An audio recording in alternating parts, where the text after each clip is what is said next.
سلام، من ملیکام. خیلی خوش اومدین به چنل من. یه هفته پرباری باشه.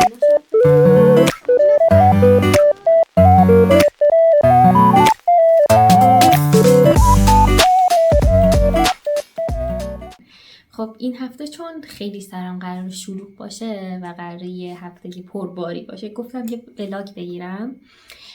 فردا قراره برم این چیزای دندونمو بگیرم که اسمشون رو دقیقا نمیدونم چیه. هفته پیش ارتودنسیمو برداشتم، حالا ریاکشنمو براتون میذارم، هم اولین بار که دیدمش. آره خلاصه که هفته پیش برداشتم، بعد منتظر بودم اینا آماده شه.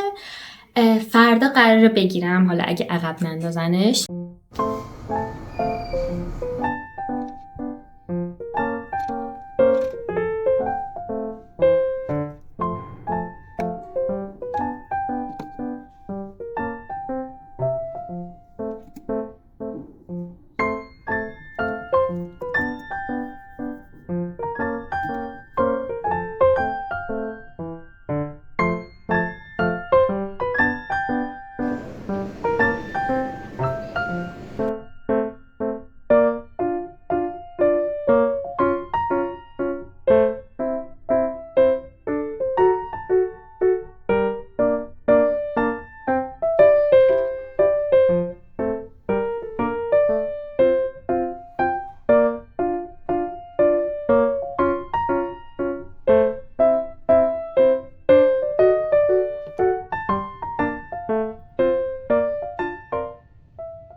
الان دارم حاضر میشم با بچه بریم بیرون بالاخره بعد 1000 سال، که فکر کنم گفته بودم که میخوایم بریم پیکنیک، ولی خب طوفان قراره بشه، به خاطر همین نمیریم پیکنیک، میریم همین جایی که همیشه میریم.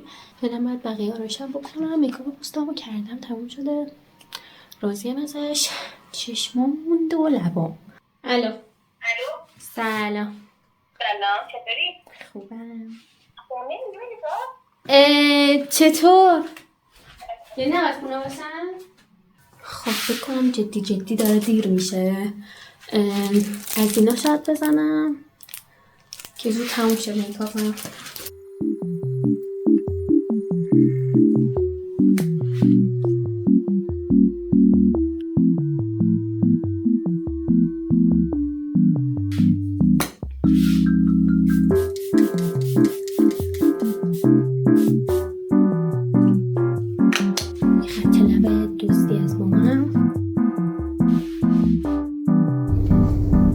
فاطمه بگو سلام.